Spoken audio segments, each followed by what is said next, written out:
My name is Rachel, and for the last 3 years, I've been watching my husband James slowly slip away. When we first found out he had stomach cancer, it felt like the ground had been pulled from under me.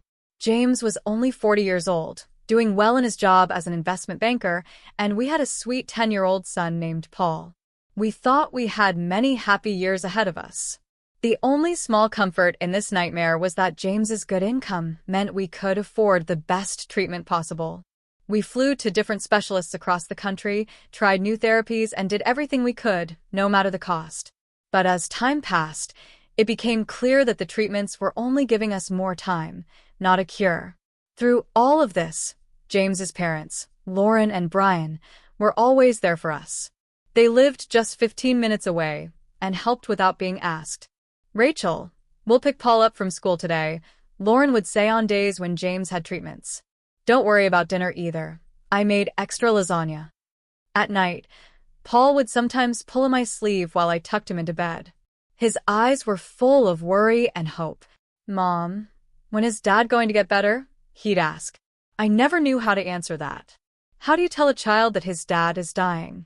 So I would just stroke his hair and say, "The doctors are doing their best, sweetie." My own parents, Christina and Jacob, were a different story. They lived just as close as James's parents, but it felt like they were miles away. "Mom, can you pick up Paul from school today? James had a bad reaction to chemo, and Lauren has a doctor's appointment," I asked one day. "Oh, Rachel, I'm really sorry," my mom replied. "But we promised to help your sister with apartment hunting today. You know how Jacqueline gets when she's stressed." It was always about Jacqueline. That's how it had been my whole life. When I was 7, my parents didn't come to my school play because Jacqueline had a cold. At my high school graduation, they left right after the ceremony to go to Jacqueline's dance recital, even though she was just part of the group and not the main dancer. Over the years, I got used to being second. James became my real family, and his parents treated me more like their daughter than my own parents ever did. So when James's health got worse last month, I prepared myself for the end, surrounded by the people who truly cared about me. The night James died, I was holding his hand. His breathing had slowed down hours earlier, and the hospice nurse had told me it wouldn't be long. "Rachel," he whispered, his voice barely there. "Take care of Paul. You're the strongest person I know." Those were his last words. I sat there for hours, still holding his hand as it slowly turned cold. I couldn't believe that the man I had spent 13 years with was really gone. Lauren and Brian, James's parents, came to the hospital within an hour after I called. Their faces were filled with the same pain I was feeling. "We're here, sweetheart," Lauren said as she hugged me. "We'll always be here." That night, I sent a message to my mom. "James passed away tonight." An hour later, she replied with just 2 words. "That's terrible." No phone call. No asking how Paul and I were. No offer to come over and help. Just a short message. But I was too numb to care. There was a funeral to plan, a son to comfort, and a broken life I had to somehow put back together. The days after James's death felt like a blur, making funeral plans, signing papers, and trying to explain to Paul that his dad wasn't coming home.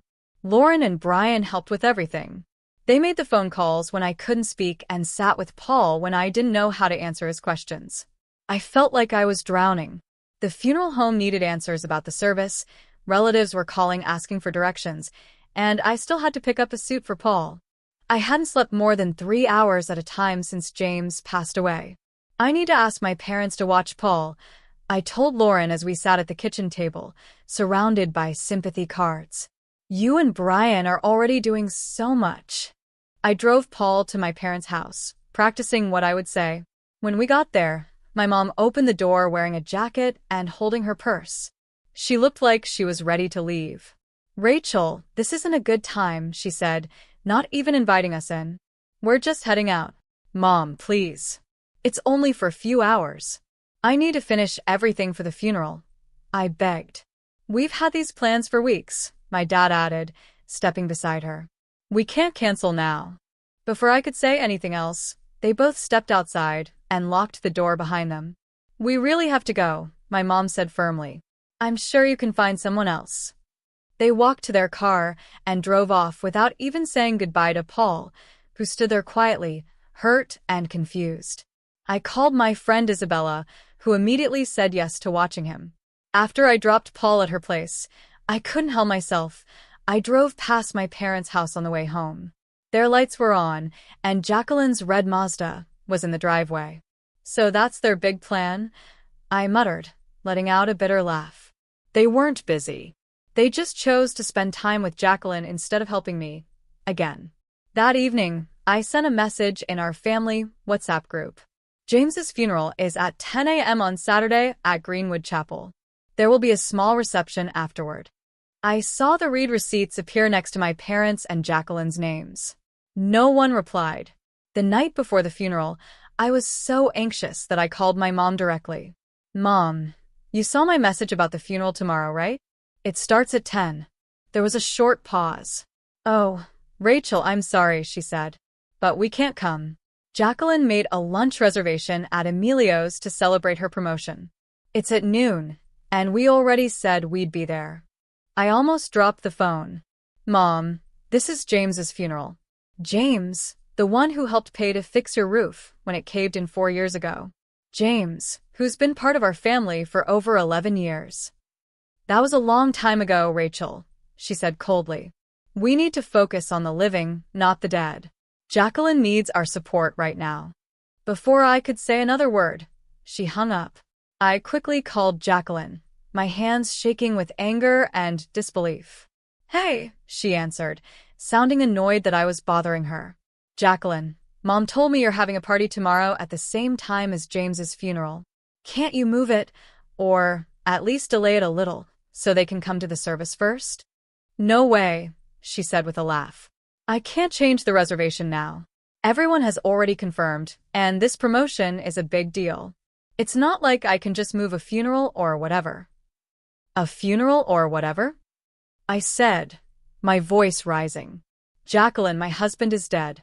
James, the man who paid for your entire college education. That was a long time ago, she replied. Look, my promotion is more important than some funeral. People die every day. Then she hung up. I stood in the kitchen, holding the phone, completely shocked. A moment later, my phone buzzed again. It was a message from my mom. Stop pressuring your sister. Her celebration is more important than a funeral. She's worked hard for this promotion. The day of James's funeral was sunny and bright, which felt like a cruel joke considering how broken I felt inside. The service was simple and beautiful, just the way James would have wanted it. He never liked big, showy things. The small chapel was filled with people who truly cared about him, friends, neighbors, co-workers, and most of all, his family. During the eulogy, I spoke about how kind and generous James was. I talked about how deeply he loved Paul. Paul sat between Lauren and Brian, holding their hands as he cried quietly. After the service, many people came up to me to say kind words and offer support. A few of them asked where my parents were. I was surprised not to see your folks, said one of James's old college friends. Are they not well? They had something else planned, I said coldly, not wanting to explain. Lauren noticed how uncomfortable I was and quickly changed the subject, guiding the conversation away from my parents. That night, after everyone had left, I sat alone in the living room surrounded by sympathy cards and flower bouquets. The house felt painfully quiet without James. The silence hurt. My phone buzzed again. It was a text from Jacqueline. Hope the funeral went okay. Mom posted pictures from my party. I got promoted to senior account executive. No sympathy. No mention of James. Just a message about her party, filled with smiley faces and celebration emojis. I didn't reply. I just turned off my phone and went upstairs to check on Paul. He was fast asleep, holding the teddy bear James had given him for his last birthday. I climbed into bed next to Paul, finding comfort in the sound of his soft breathing. For the next week, I felt like I was walking through a cloud. Everything felt heavy and blurry. Lauren and Brian came by every day. They brought food, took Paul to the park, and helped me go through James's things. My own parents didn't call. Not once. They didn't check on Paul, and they didn't ask how I was doing. Nothing. A week after the funeral, I got a phone call from James's lawyer, Mr. Eric. "Mrs. Turner," he said kindly, "it's time to go over James's will. He made very careful plans. Would tomorrow afternoon work for you?" I agreed and called Lauren and Brian to come too. James had included them in the will, and I knew he would want them there. The next day, Mr. Eric arrived at exactly 3 p.m. He carried a leather briefcase and had a serious look on his face. But when he saw Paul, his expression softened. "Your father talked about you all the time," he told Paul, gently shaking his small hand. "He was very proud of you." We all sat in the living room, me, Paul, Lauren, and Brian, ready for the reading. I didn't expect anything surprising. James and I had talked many times about what he wanted, so I thought I knew everything already. But just as Mr. Eric was about to begin, the doorbell rang. "Are you expecting someone else?" Lauren asked, looking confused. "No," I said, just as puzzled, and went to open the door. I nearly slammed it shut again when I saw who was there, my parents and Jacqueline, all standing on the porch with fake sad looks on their faces. "What are you doing here?" I asked sharply. "We heard about the will reading," my mother said, trying to peek inside. "James wasn't a stranger to us. We have a right to be here." "A right?" I repeated, shocked. "You didn't come to his funeral, but now you think you have the right to be here?" My father cleared his throat. "Now, Rachel, let's not bring up the past. We're just here to support you." "Support me?" I said with a bitter laugh. "That's a good one." Before I could stop them, my mother gently pushed past me into the house, with my father and Jacqueline right behind her. "We're family," she said firmly, like that gave her permission. I stood there frozen, stunned at how bold they were, walking in like nothing had happened. When we entered the living room, Lauren and Brian's faces darkened as soon as they saw who had shown up. "What are they doing here?" Brian whispered. When I came back into the room, I was shaking with anger. "I have no idea," I said, trying to stay calm. "But I'm not going to cause a scene in front of Paul." Mr. Eric, always professional, raised an eyebrow and said, "Shall we begin the reading of the will?" My parents and Jacqueline sat on the couch across from Lauren and Brian. Paul sat beside me in a small armchair. The room was filled with tension. You could feel it in the air. "I, James Brandon Turner, being of sound mind, declare this to be my last will and testament," Mr. Eric began, reading from a formal document. James had organized everything with great care. To his parents, he left $300,000 to help them enjoy retirement and to thank them for always being there for us and for him during his illness. "We never expected this," Lauren said softly, her voice breaking. Brian squeezed her hand, holding back tears. Then came the main part. To me, James left our house, 2 city apartments I didn't even know he owned, and $500,000 in savings. "These apartments bring in good rental income," Mr. Eric explained. "James bought them as investments 4 years ago." I sat there in shock. James had planned everything so carefully to make sure Paul and I would be okay, even without him. As the lawyer kept reading, I noticed my mother's face change. She went from looking mildly sympathetic to clearly interested. Jacqueline suddenly sat up straighter, listening closely. When Mr. Eric finished, my mom clapped her hands. "Well, this is wonderful news, isn't it, Rachel? You're quite well off now." The room went silent. Lauren and Brian stared at her, horrified. "I mean," my mom continued, totally unaware of the mood in the room, "with 2 apartments and all that money, you can help the family. Jacqueline's been struggling with rent, haven't you, dear?" Jacqueline nodded quickly. "Yeah, it's really expensive these days. And you've got 2 apartments just sitting there." I couldn't believe what I was hearing. James hadn't even been gone that long, and they were already after his money and property. "You should give one of those apartments to Jacqueline," my father said, like it was the most normal thing in the world. "What do you need 2 for, anyway?" I stood up slowly, my fists clenched at my sides. "Are you serious?" I said, my voice shaking. "You skipped James's funeral for a party. You ignored me and Paul for a week. And now you show up uninvited to his will reading, just to ask for his property." "Now, Rachel," my father said in a calm, patronizing voice. "There's no reason to be selfish. You're alone now, but you've got all this money. You should share it." "Selfish," I repeated, my voice rising. "I'm not alone. I have Paul," I said, my voice steady. "And everything James is left is for his future. Every single penny will be used to give him the best education, the best chances in life. Everything James can't give him anymore because he's gone." I looked at my parents and Jacqueline. They glanced at each other, then at Paul, and for a moment, I saw something in their eyes that shocked me, almost like jealousy. "You're being ridiculous," my mother snapped. "Jacqueline needs help now, not some child who won't even go to college for years." "Some child," Brian said sharply. "That's your grandson. And his father just died." My mother's face turned red. "Don't you dare tell me how to treat my own grandson," she snapped back. "We've been in this family longer than you, and yet you've shown no interest in being part of it." Lauren responded coldly. "We've been here every single day, helping Rachel and Paul, while you ignored them." "That's enough," I said, raising my voice and losing my patience. "Paul, can you go upstairs to your room for a little while? Take Mr. Eric with you and show him your model airplanes." Mr. Eric looked thankful for the excuse and quickly stood up. "I'd love to see your collection, young man," he said kindly, taking Paul's hand. Once they were gone and out of hearing range, I turned to face my parents and sister.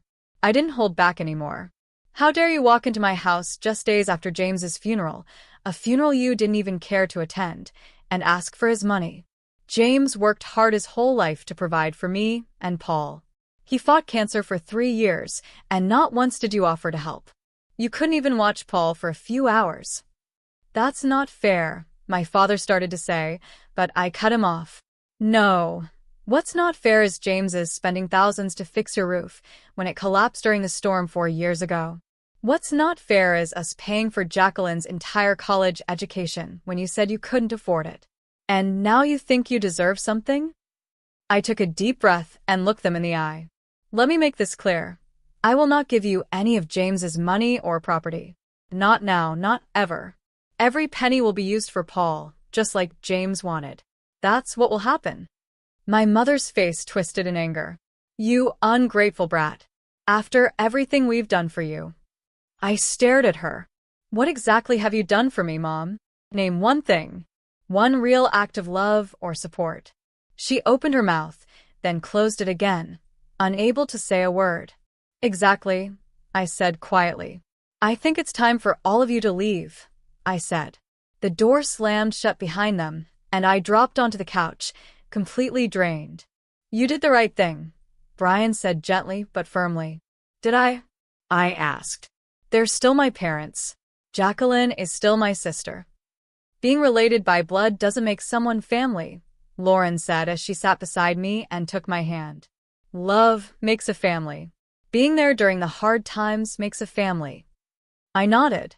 I knew she was right, but the hurt of being rejected, something I had felt my whole life, was still there. Later that night, after Lauren and Brian had gone home and Paul was fast asleep, I sat down at my computer. A notification popped up. My mother had tagged me in a post on social media. It read, "Heartbroken that my eldest daughter has become so greedy and selfish after her husband's death. She refuses to help her struggling sister, even though she now owns 2 city apartments and has plenty of money. Money has changed her." I stared at the screen in shock. The comments from relatives and family friends started pouring in, people who had no idea what had really happened. "Don't let Rachel get away with this. Family should always help family. Poor Jacqueline, always struggling, while Rachel has everything handed to her." A wave of anger rose in me like never before. Even for my mother, this was a new low, trying to shame me publicly so I'd give them James's money. I took a deep breath and placed my fingers on the keyboard. If she wanted to share our family's private matters in public, then I was going to share the truth. I began to type. I've stayed silent for a long time, but since my mother has made this public, I feel the need to respond. 4 days ago, I buried my husband James, who died after a 3-year fight with stomach cancer. My parents and sister did not come to his funeral. Why? Because my sister scheduled a party for her job promotion on the same day, and they thought that was more important. For those who don't know, James helped my parents many times. He paid for major repairs to their home and covered Jacqueline's entire college education. But when he got sick and I asked them to help, even just to watch our son for a few hours, they always said they were too busy. Yesterday, they came uninvited to the reading of James's will. When they found out he had left money and property to me and our son, they immediately demanded that I give one of our rental homes to Jacqueline, saying, and I quote, "She needs it more than some child." That child is their 10-year-old grandson. He's just a little boy who lost his father. I'm not sharing this to hurt anyone. I'm sharing it because I'm tired of being seen as the bad person in a story where I've only ever tried to be a good daughter, sister, wife, and mother. James's money will be used exactly as he wanted, for our son's education and future. That's it. I hope this clears up the lies. I attached screenshots to the post.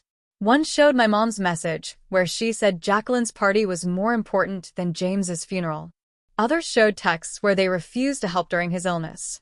My finger hovered over the post button for a few seconds. Then I clicked it. Within minutes, the comments on my mother's original post completely changed. Christina, is this true? You skipped your son-in-law's funeral for a party. I can't believe you expect Rachel to give away property meant for her son. Those messages are shocking. How could you say a party is more important than a funeral? Calls and messages started coming in that evening. Relatives and friends were shocked by what my parents had done. Many reached out to support me. My mom tried to comment, saying I was lying, but the screenshots proved everything. After a while, she deleted her post, but it was too late. The truth was out. The next morning, I woke up to dozens of missed calls from my parents and Jacqueline. I didn't listen to any of the voicemails. I blocked all their numbers. I didn't want to hear anything they had to say. Over the next few weeks, they kept trying to reach me. They sent emails asking for forgiveness, but still asked for money. They sent messages through mutual friends. They even showed up at our house uninvited. Each time, I stood my ground. I had made my decision. They were no longer part of our lives. They're never going to change, are they? I asked Lauren one afternoon as we watched Paul playing in the backyard. People don't change easily, she said gently. Not deep down, anyway. It's strange, I said. I used to think I needed their love and approval. I spent my whole life trying to earn it.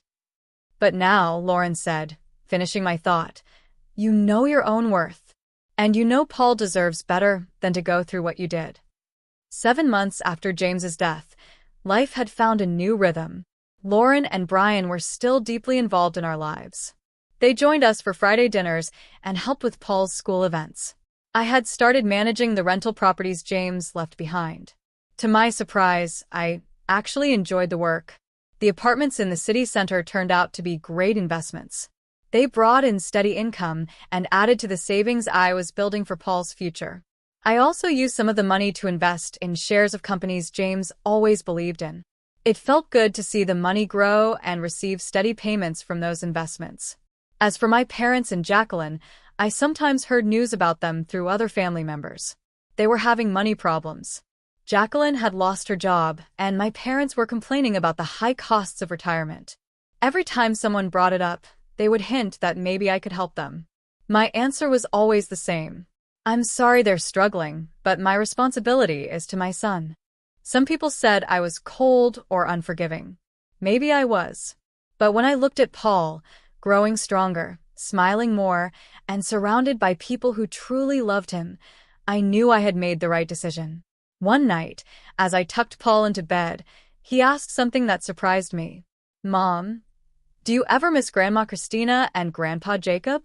I paused, thinking about how to answer in a way that was honest but wouldn't hurt him. I miss the kind of relationship I wished we had, I said softly. But not the one we actually had. He nodded slowly, like he understood more than a child his age should. I'm glad we have Grandma Lauren and Grandpa Brian. Me too, buddy, I said, hugging him. Me too. Some people will never understand why I cut ties with the family I was born into. They've never felt the kind of hurt I lived with, the constant letdowns, the unfairness, the painful truth that some people just can't put others first. But I understood. And more importantly, I had broken that pattern. Paul would grow up knowing he is loved, valued, and supported. He would be surrounded by people who showed their love through actions, not just words. People who were there when it really mattered. People who didn't ask for anything in return.